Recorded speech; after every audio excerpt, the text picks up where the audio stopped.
maybe you're not there yet and you're still a kid and you're enjoying life.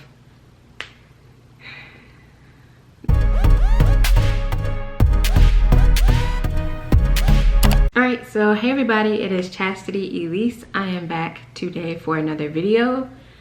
So today we are going to be adults. Yay! So in the world of adulting, you need to be worried about finances. Finances are very important. No, it's not everything, but it makes your life a lot easier. So for those of you who are adults, maybe you're transitioning into becoming an adult, maybe you're not there yet and you're still a kid and you're enjoying life. That was great. That was a very great time, not having bills or anything else. And just, you know, going, playing, having fun with your friends and stuff. I mean, you can't do so much of it now. But, you know, back in the day, watching cartoons, like no cares in the world, some homework assignments, maybe, whatever, not a big deal. But as you become an adult, you need to learn how to manage certain things. And I feel like, so they put everybody in schools. And so there are a lot of things which I feel like personally that we learn in school that we don't even use in our lives, like calculus and all these advanced math classes. And then at the end of the day, whatever job you end up doing, you don't even really use that stuff unless maybe you're a math teacher or in engineering or some kind of field that's really heavily based on math and calculations. But most of us are not going to use half of the stuff that we learn in a lot of those classes. But I feel like one of the things that should really be taught in school is how to manage finances. Managing finances is extremely important. And if you are not there yet, you need to get there. You need to work on it. So it's something that I had to learn too. It's something that my mom talked to me about a lot. She used to, which we can actually get her on, I guess, another video, because she really likes to share. She has a testimony about credit cards. So once she got into college, they sent, like, you know, as soon as you get to college, your college age, you're 18, it's like, oh, okay, this person is now legal for some things. So now they start sending you credit cards and all this other stuff, and they know you got a school loan, but despite having a school loan, they want to tempt you with credit cards and different things coming in the mail.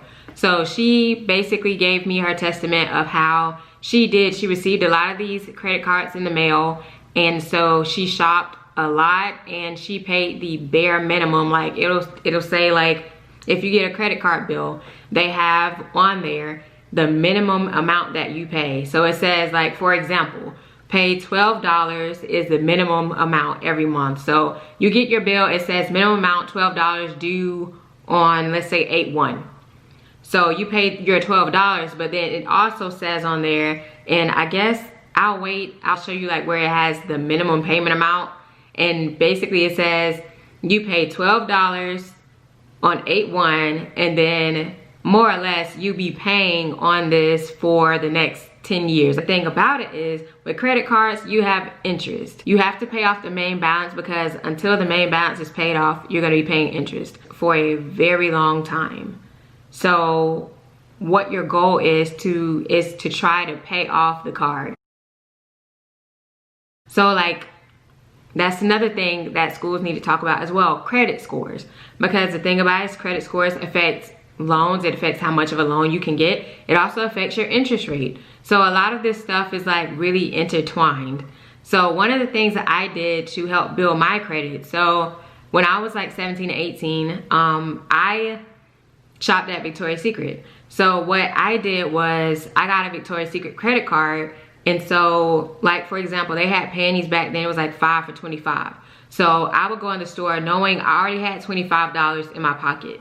But what I would do, I would put the $25 stuff on the credit card. And then as soon as I swipe my credit card, then I let them know, like, after that transaction, I would do a second one. And basically, because I think they only accepted checks, so I would write a check. So I had checks with me. So I would write out a check right after for $25. So I'm like, well, I want to go ahead and pay the card off. So I constantly did that. Things like that helps to build your credit. If you want to, you could say, for example, if you don't have the $25 right away. But let's say you have $12 and then you can get $13 next week. Well, you go ahead, you put it on the card this week, and then next week you go and pay it off. So things like that helps you to build your credit. So a lot of times when I buy things, I make sure that I already have the money saved or I have the money in my account, and I'll go ahead and charge it on the card and then I'll pay it off right after. Like right now, I'm not really doing too much I'm still following that guideline, but I'm not really focused on trying to build my credit right now because I have my house and everything else. So I mean, of course, if I charge anything, I'm not paying the bare minimum because I don't want to pay a lot of interest. And I'm trying to get this house paid off. And as you all know, houses are not cheap. So I am paying a lot of interest on this house, and I can't get rid of the interest until I pay the principal down. So I am trying to focus my payments on paying my monthly mortgage with the interest included in it. But I'm also like trying to make additional payments on the house to pay down the principal, because the lower the principal, the lower your interest amounts will be. Or over time, the lower your interest will be for your loan. Back to what I was saying, I know this video is like kind of all over the place, but a lot of this stuff is interrelated. The other thing is saving. Saving is really important. So especially now with everybody going, like people are going through transitions. Some people are unemployed, some people are having their hours cut. So it's a lot of change going on for people. And like it's suggested like you have, I think it's 6 months worth of savings to like pay for your bills and stuff like that. I'm gonna give you one of my tips. So if you look at, and this is actually like a couple years ago, I took a class in college. It was like a college course for just like budgeting, saving, like personal finances, stuff like that. So one of the things that we did in our class was to try to find banks with like the best interest rates. What I did when I was doing my research, I found that, you know, you have your brick and mortar banks that are local, but there are also online banks, and a lot of the online banks actually give you actually have higher interest rates. So they pay out more on your savings. For example, you have, well, a couple examples actually. You have Citibank is one, Synchrony Bank is another one, and one of my favorites is Ally Bank. One of the main concerns I think that a lot of people would have with online banking is, well, I can't physically go there to see my money, so I don't really know that it's there. I can't physically talk to anybody about it. You can call them on the phone, but it's like, it's online. What if it just disappears? So one of the good things is there is FDIC insurance, which basically that is the Federal Deposit Insurance Corporation. And I'm gonna flip this camera around so you all can see the information that's on the screen right now. But basically what that does, it insures your money up to $250,000. Now, a lot of us may not get to, I mean, you're not gonna get to that savings right away. A lot of us aren't. If we're saving, if we're having to save, really, we're not starting out at 250K. If something happens, let's say the bank goes under and they go belly up, that money is insured. So even if that bank shuts down today, you are insured for 250K of your money. So you're good. Once you get to the 250K mark, you might have to do something different. Maybe you want to open an account in, let's say you have a child. Maybe you want to open an account in your child's name. So now you have your 250, but you also have that 250 that belongs to your child that's insured as well. So as long as it's like you're saving it in your family's name, it's not a big deal. Because obviously, I mean, you don't want to make fraudulent accounts. You're going to have to provide social security numbers and stuff like that. So I mean, if you got 250 in your account and then you have a child or a spouse or, you know, something like that, you can always do another 250 in that account. You could have 500K insured as well.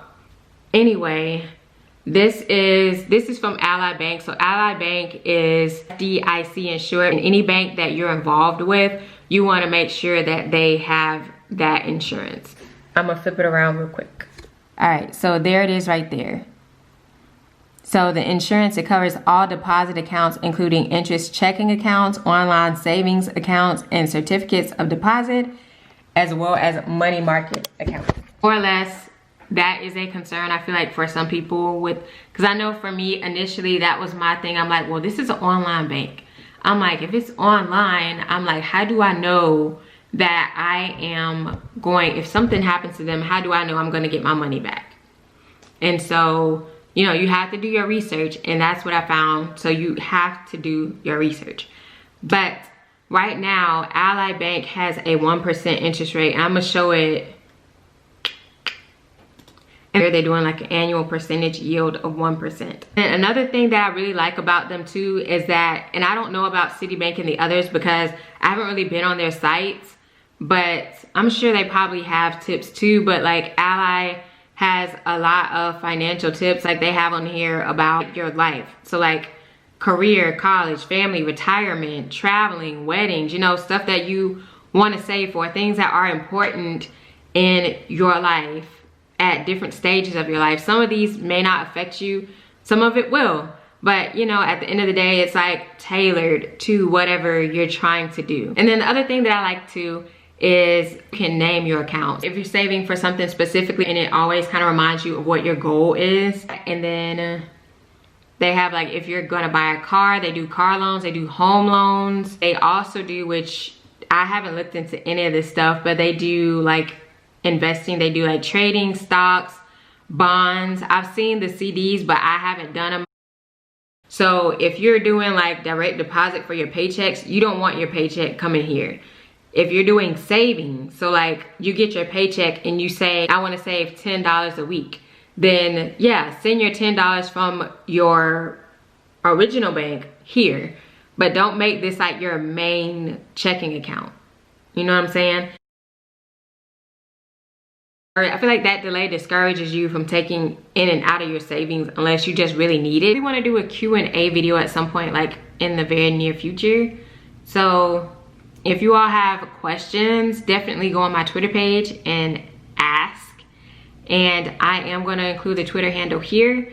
And hopefully I get some good questions, or really hopefully I get questions at all. Because honestly, I would be surprised. I'll be surprised if I get any questions for a Q&A. But I mean, I figure I'll try it and see how it goes.